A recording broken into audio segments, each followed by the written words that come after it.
고린도전서 15장 20절부터 49절 말씀을 통해서 부활의 의미와 성격에 대해서 말씀을 드리겠습니다. 15장 1절과 19절에서 사도 바울은 그리스도의 부활의 확실성을 선포했습니다. 그는 구약 성경을 통해서 증명이 된 것이고 또 여러 목격자들의 증언을 통해서 증명을 했습니다. 그리고 만약에 그리스도 안에서 부활이 없다면 모든 것이 헛것이라고 이렇게 말씀을 했습니다. 15장 20절 말씀 보면은 그러나 이제 그리스도께서 죽은 자 가운데서 다시 살아나사 잠자는 자들의 열매가 되셨도다. 그리스도께서 죽은 자 가운데서 부활하시고 첫 열매가 됐다는 것입니다. 그렇기 때문에 그리스도 안에서의 삶은 가치 있는 삶이고 의미 있는 삶이라는 것을 우리에게 분명하게 말씀을 하는 것입니다. 또 예수님뿐 아니라 모든 사람이 부활할 근거를 주님께서 우리에게 허락하셨다는 것입니다. 이제 15장 21절 22절 보겠습니다. 사망이 한 사람으로 말미암았으니 죽은 자의 부활도 한 사람으로 말미암는도다. 아담 안에서 모든 사람이 죽은 것 같이 그리스도 안에서 모든 사람이 삶을 얻으리라. 이것은 하나의 이제 대표 원리를 우리가 적용시킬 수 있는데요. 첫째 사람 아담이 죄가 들어옴으로 인해서 원죄가 들어오게 된 것입니다. 그래서 모든 사람이 그 죄로 인해서 사망이 들어오게 됐죠. 로마서 5장 12절에 보게 되면 사도 바울은 첫사람 아담 때문에 모든 사람에게 사망이 들어왔다고 말하고 있는데 이제 둘째 사람 그리스도의 부활을 통해서 모든 사람이 부활할 수 있다는 것입니다. 그러므로 인해서 그리스도 안에 있는 모든 사람들에게 영생을 얻을 수 있는 이런 놀라운 근거가 마련이 된 것이죠. 예를 든다면은 우리가 이제 월드컵 축구가 끝났는데요. 이제 한국 대표팀이 나가서 승리하면 어떻게 돼요? 모든 우리 한국 사람들이 다 기뻐하죠. 또 이 한국 선수가 지면요. 다 기분 좋아하지 않잖아요. 다들 싫어하잖아요. 왜 그래요? 그 대표팀 결과가 나에게 적용되기 때문입니다. 내가 축구 경기를 하지 않았지만 한국 사람 가운데 축구 대표가 나가서 시합을 했을 때 승리하면 그 한국 사람의 대표 승리는 나의 승리가 되는 것이고 또 한국 대표가 패배하게 되면 그것은 나의 패배가 되기 때문인 것입니다.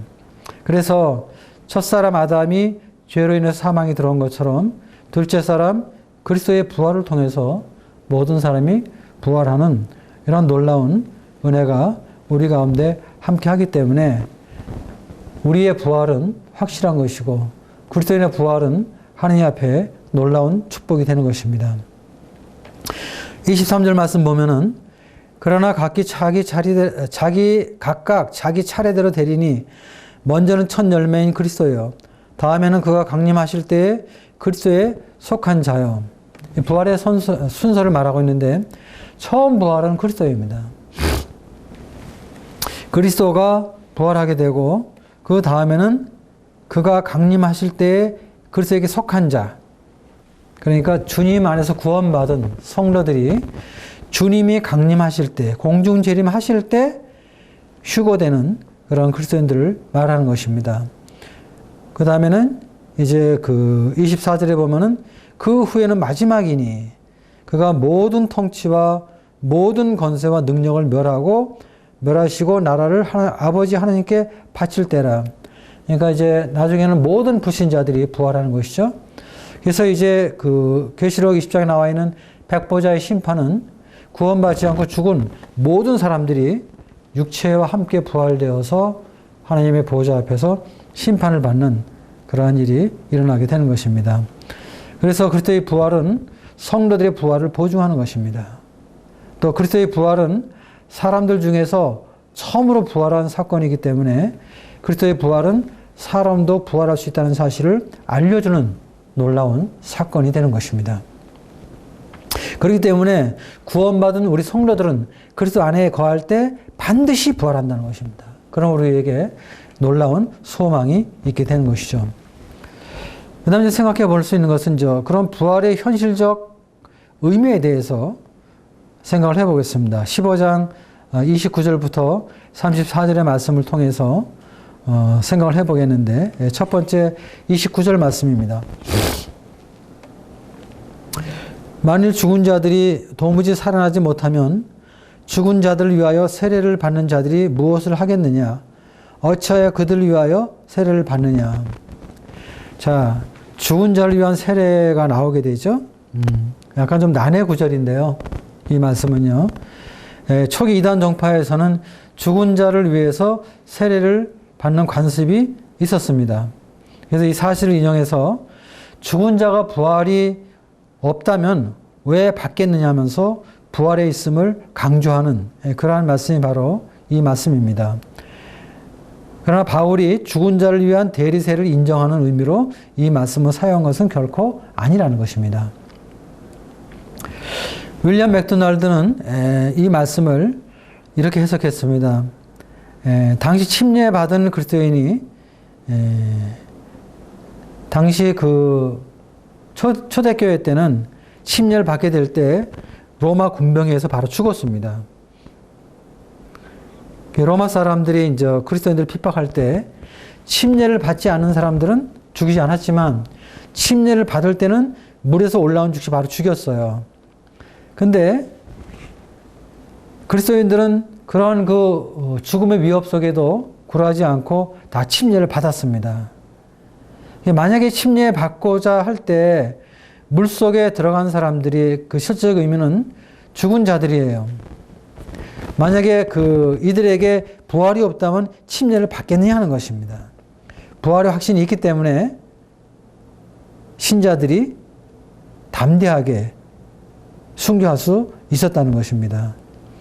그래서 이 죽은 자가 세례를 주는 것이 옳고 그름이냐 하는 것이 이 말씀의 초점이 아니라 부활이 있기 때문에 죽은 자들을 위한 세례를 받는 자가 있었다는 것이 이 말씀의 초점입니다.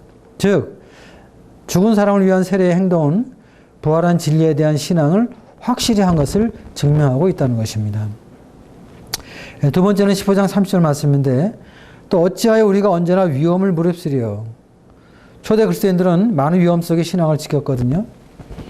감옥에 갇히기도 하고 맹수의 싸움에서 죽기도 하고 또 십자가에 매달려서 화형으로 죽었습니다.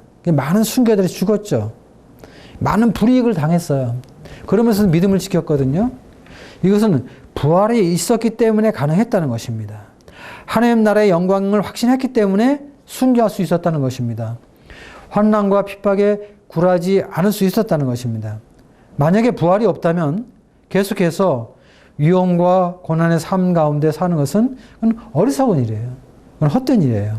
그래서 초대교회 성도들이 항상 그 죽음의 위협 속에서도 신앙을 지킬 수 있었던 것은 그들의 믿음 속에 부활에 대한 분명한 소망이 있었다는 것을 말해주고 있는 것입니다. 그 다음에 15장 31절부터 32절입니다. 형제들아, 내가 그리스도 예수 우리 주 안에서 가진 바 너희에 대한 나의 자랑을 두고 단언하노니 나는 날마다 죽노라. 내가 사람의 방법으로 에베소에서 맹수와 더불어 싸웠다면 내게 무슨 유익이 있으리요. 죽은 자가 다시 살아나지 못한다면 내일 죽을 터이니 먹고 마시자 하리라. 바울은 이 복음을 반대하고 대적하는 자들로부터 온갖 고난과 위험 속에서 죽음을 각오하고 주님 사역에 헌신할 수 있었는데, 모든 위험과 고난 속에서 죽음을 각오하고 그렇게 주님을 섬길 수 있었던 것은 부활에 대한 분명한 믿음의 확신이 있었기 때문에 가능했다는 것입니다. 만약에 부활이 없으면 세상의 유일한 낙이잖아요. 그럼 어떻게 했어요? 먹고 마시고 즐겨야 되는 것입니다. 그러나 바울은 부활을 믿었기 때문에 그리스도를 위해서 목숨을 걸고 살아갔다는 것입니다. 그래서 33절과 34절을 보면 속지 말라.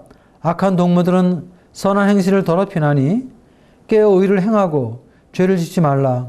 하나님을 알지 못하는 자가 있기로 내가 너희를 부끄럽게 하기 위하여 말하노라. 결론적으로 말하기를 부활이 없다는 거짓 교리, 거짓 가르침에 속지 말라는 것입니다. 부활을 부인한 사람들은 먹고 마시며 또 세상 즐거움을 즐기며 육신적인 삶을 살았습니다. 이런 사람들과 교제하고 이런 사람과 상대하지 말라는 것입니다. 그러므로 인해서 의롭게 행하고 죄를 짓지 말 것을 사도 바울은 권면을 하는 것입니다. 그래서 말씀을 좀 정리해 보면은 이제 죽은 자들을 위해서 세례받는 이러한 일들과 또 초대교회 그리스도인들이 많은 위험 속에 신앙을 지킨 것과 또 사도 바울이 복음을 전함으로 인해서 많은 고난과 위험 속에서 죽음을 각오하고 헌신할 수 있었던 것은 분명한 부활이 있었기 때문에, 부활에 대한 믿음이 있었기 때문에, 부활에 대한 소망이 있었기 때문에 그런 일을 했다는 것이고, 이러한 간증들은 부활이 분명히 우리의 삶 속에서 나타날 것을 믿는 믿음의 결과라는 것입니다. 그래서 부활이 없다고 하는 사람들은 이러한 것들을 보게 될 때 생각을 버리고 하나님의 말씀에 입각해서 주님의 부활을 믿고 그 부활을 소망 가운데서 간직하면서 주님을 섬기는 것이 합당한 것을 사도 바울은 우리에게 가르치고 있습니다. 그 다음에 이제 그 세 번째는 부활의 방법입니다. 35절부터 49절까지 말씀을 보면은 이제 부활의 방법에 대해서 나오고 있는데요. 35절 보겠습니다. 누가 묻기를 죽은 자들이 어떻게 다시 살아나며 어떠한 몸으로 오느냐 하리니. 그러니까 어떻게 살아나느냐? 부활한다고 하는데 어떻게 살아나느냐? 또 어떤 몸으로 살아나느냐? 여기에 대해서 이제 많은 사람들이 질문을 했다는 것입니다. 36절 어리석은 자여 내가 뿌리는 씨가 죽지 않으면 살아나지 못하겠고 또 내가 뿌리는 것은 장래의 형체를 뿌리는 것이 아니요 다만 밀이나 다른 것의 알맹이 뿐이로되 하나님이 그 뜻대로 그에게 형체를 주시되 각 종자에게 그 형체를 주시느니라. 이제 사도 바울이 부활의 방법을 이제 비유적으로 이렇게 설명하는 모습을 우리가 이 말씀에서 보게 됩니다. 이제 일반적으로 우리가 식물을 기를 때 씨를 뿌리죠. 그렇죠? 씨를 뿌린 다음에 어떻게 됩니까? 씨가 죽은 후에 새로운 생명이 만들어지는 것입니다. 그렇죠? 씨가 하나를 그대로 있게 되면 어떻게 돼요? 아무 열매를 맺을 수가 없는 것입니다. 근데 씨가 죽을 때, 씨가 썩어야만이 새로운 몸이 만들어내듯이 인간의 죽음은 죽음 자체로 끝나는 것이 아니라는 것입니다. 즉, 새로운 부활체로 태어나기 위한 과정이 죽음이라는 것입니다. 그렇기 때문에 죽음은 부활의 장애가 되는 것이 결코 아니라는 것입니다. 죽음은 부활하기 위해서 필수 과정이라는 것입니다. 우리 주님도 요한복음 12장 24절에 그렇게 말씀하셨죠. 하늘의 밀알이 땅에 떨어지면 많은 열매, 썩으면 많은 열매를 맺고 썩지 아니하고 하늘 그대로 있으면 열매를 맺을 수 없다고 그랬습니다. 그래서 하늘의 밀알이 많은 열매를 맺기 위해서는 썩어야 되는 것입니다. 죽어야 되는 것입니다. 근데 하늘 그대로 있으면은 아무 열매를 맺을 수가 없는 것입니다. 그래서 씨앗이 뿌려진 후에 그 씨가 죽은 후에 새로운 생명이 만들어지는 것처럼 38절 말씀대로 하나님이 그 뜻대로 그에게 형체를 주시되 각 종자에게 형체를 주시느니라. 하나님의 뜻대로 각 종자에게 형체를 주시는 것입니다. 그래서 하나님의 그 주권적인 그런 그 뜻 안에서 뿌린 씨앗이 종류에 따라 다양하게 형체를 주신다는 것입니다. 39절 말씀. 육체는 다 같은 육체가 아니니 하나는 사람의 육체요, 하나는 짐승의 육체요, 하나는 새의 육체요, 하나는 물고기 육체라. 여기 보게 되면 이제 네 종류의 육체가 나오게 되죠. 그렇죠? 사람의 육체, 또 하나는 짐승의 육체, 세 번째 새의 육체, 네 번째 물고기 육체. 그렇죠? 근데 사람과 짐승의 육체는 땅에서 살 수 있는 육체입니다. 새의 육체는 공중에 사는 것입니다. 물고기의 육체는 물에 사는 것이죠. 그래서 모든 동물이 육체를 가지고 있지만 그 모든 육체가 다 같은 육체를 갖고 있는 것은 아닙니다. 이와 같이 부활한 몸은 현재 우리가 취하고 있는 몸과는 다르다는 것을 주님께서 우리에게 말씀해 주고 있는 것입니다. 이 사람의 육체나 새의 육체나 물고기 육체가 각 환경에 적합한 몸을 갖는 것처럼 부활한 인간의 몸은 영광의 영역에 적합한 몸을 갖게 될 거라는 것입니다. 그러므로 부활한 우리 몸은 현재 우리 몸과는 다를 것입니다. 그렇죠? 예. 현재 우리 몸은 약한 몸이에요. 이 약한 몸을 가지고 하나님의 나라에서 영원히 살 수 있는 그런 몸이 아니기 때문에 우리는 하늘나라에 살 수 있는 적합한 몸을 갖는 그런 부활의 몸으로 태어날 것입니다. 15장 40절입니다. 하늘에 속한 형체도 있고 땅에 속한 형체도 있으나 하늘에 속한 것의 영광이 따로 있고 땅에 속한 것의 영광이 따로 있으니 해의 영광이 다르고 달의 영광이 다르며 별의 영광도 다른데 별과 별의 영광이 다르도다. 부활한 몸은 하늘에 속한 형체로서 하늘에 속한 자의 영광을 누리게 될 것입니다. 그러므로 땅에 속했을 때의 몸과는 다른 몸을 가지고 또 땅에 속한 자의 영광이 아닌 하늘에 속한 자의 영광을 갖게 될 것입니다. 즉 부활한 몸은 신령한 영역에서 영원한 삶을 누리는데 필요한 몸을 갖게 된다는 것입니다. 사실 우리가 우리 몸은요, 요 지구에서 살 수 있는데 적합한 몸입니다. 땅에서 살기에 적합한 몸입니다. 물속에 들어가면요, 우리 살 수 없어요. 그러니까 물속에 들어가려면 어떻게 해야 돼요? 잠수복을 입잖아요, 잠수복. 예. 그래야만이 물속에서 우리가 어느 정도 이렇게 살아갈 수가 있습니다. 부활한 몸은요, 신령한 영역에서 살아갈 수 있는 영원한 삶이기 때문에 부활한 몸은 그 신령한 몸으로 변화될 것을 우리에게 말씀을 하고 있는 것입니다. 41절 보겠습니다. 해의 영광이 다르고 달의 영광이 다르며 별의 영광도 다른데 별과 별의 영광이 다르도다. 그렇죠. 해와 달과 별 다 하늘에 있지만 그 영광은 다 다른 것입니다. 부활의 몸은 지상의 몸과는 다른 것입니다. 물론 부활한 우리의 모습의 영광도 다를 것입니다. 그리고 상급의 차이도 있을 것입니다. 그러나 모두가 만족하고 행복한 그러한 부활의 몸을 입게 될 것입니다. 이제 42절부터 44절에 이제 구체적으로 설명을 하고 있죠. 부활의 몸이 어떤 몸인가? 첫 번째 보겠습니다. 42절. 죽은 자의 부활도 그와 같으니 썩을 것으로 신고 썩지 아니할 것으로 다시 살며. 자, 우리 몸은 썩는 몸이잖아요, 현재. 근데 부활의 몸은 어떤 몸이에요? 썩지 아니할 몸입니다. 그래서 우리는 지금 썩을 몸을 갖고 있기 때문에 이 몸은 이제 늙기도 하고요. 또 일을 많이 하면 지칩니다. 그렇죠? 또 이 고통도 있고요. 또 질병도 있고요. 그렇죠?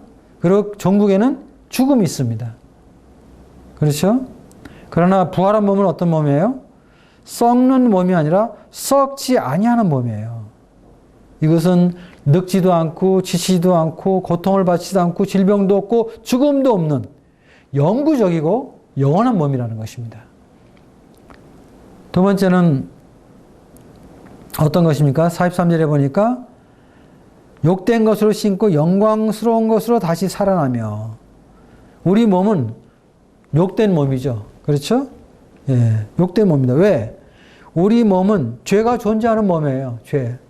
죄가 존재하고 또 죄의 활동으로 인해서 부끄럽고 또 죄를 많이 짓는 그런 욕된 몸입니다. 그렇죠? 근데 부활한 몸은 어떤 몸이에요? 부활한 몸은 영광스러운 것으로 다시 살며. 영광스러운 몸. 즉 죄의 권세로부터 해방된 몸. 죄가 없는 완전 성화된 그런 몸. 그래서 어떤 죄의 활동으로 인해서 부끄러움을 당하는 몸이 아니라 죄의 권세로부터, 죄의 존재로부터 해방된 완전 성화된 몸을 입게 될 것입니다. 그 다음에 세 번째, 약한 것으로 신고 강한 것으로 다시 살며. 약한 것. 우리 몸은 피곤하죠. 또 약하죠. 또 시험도 들죠. 그렇죠? 근데 부활한 새로운 몸은 어떤 몸입니까? 건강하고 힘있고 그리고 시험에 들지 않는 능력 있는 몸, 건강한 몸, 강건한 몸을 입게 된다는 것입니다. 그 다음에 44절 보면 육의 몸으로 신고 신령한 몸으로 다시 살아나나니 육의 몸이 있은즉 또 영의 몸도 있느니라. 육의 몸. 그렇죠? 이 육의 몸은요, 이 세상 살기에 적합한 몸입니다. 땅에 살기에 적합한 몸을 갖고 있어요. 그러니까 우리 이 몸을 가지고 천국 갈 수 없어요. 하나님의 나라에 갈 수 없는 것입니다. 그래서 하늘나라에 가기 위해서는 어떤 몸으로 바뀌어져야 돼요? 신령한 몸으로 다시 살아나는 것입니다. 신령한 몸. 그래서 이 육의 몸이 세상 살기에 적합한 것처럼 신령한 몸은 천국에 살기에 적합한 몸, 영광스러운 몸, 또 영원한 몸, 그런 몸으로 우리가 부활할 것을 성경은 우리에게 말씀을 해주고 있는 것입니다. 그다음에 이제 45절부터 49절 말씀을 보게 되면 다시 한번 이제 대표 원리를 사용하고 있는 것입니다. 45절 보겠습니다. 기록된 바 첫사람 아담은 생명이 되었다 한과 같이 마지막 아담은 살려주는 영이 되었나니. 첫사람 아담으로 인해서 죄와 사망이 들어왔죠. 그렇죠? 근데 둘째 아담이신 그리스도를 통해서 뭐가 들어왔어요? 부활이 들어온 것입니다. 부활이.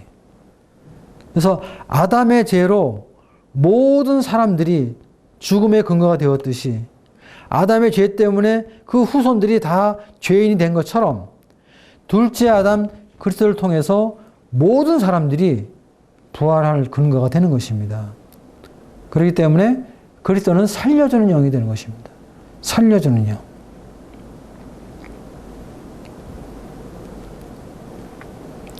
그 다음에 19장 46절입니다.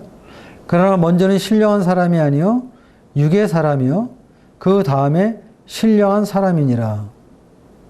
첫사람은 땅에서 났으니 흙에 속한 자거니와 둘째 사람은 하늘에서 나셨느니라. 무릇 흙에 속한 자들은 저 흙에 속한 자와 같고 무릇 하늘에 속한 자들은 저 하늘에 속한 이와 같으니 우리가 흙에 속한 자의 형상을 입은 것 같이 또한 하늘에 속한 이의 형상을 입으리라. 성경이 얘기하는 영적인 질서는 육이 먼저 오는 것입니다. 육이 먼저 오고 그 다음에 영이 오는 것입니다. 즉 첫사람 아담이 먼저 오고 그 다음이 둘째 사람 그리스도가 오신 것처럼, 그래서 사람도 이 몸을 가진 존재로 먼저 태어나는 것입니다. 그리고 몸을 가지고 태어난 다음에 거듭나게 되는 것이죠. 거듭나면 어떻게 돼요? 비로소 신령한 존재가 되는 것입니다. 신령한 존재, 신령한 몸이 되는 것이죠. 그렇기 때문에 육의 몸이 있기도 하고 영의 몸도 있는 것입니다. 이와 같이 성도들은 부활할 때 이 육체의 몸을 그대로 가는 것이 아니라 신령한 몸을 갖게 되는 것입니다.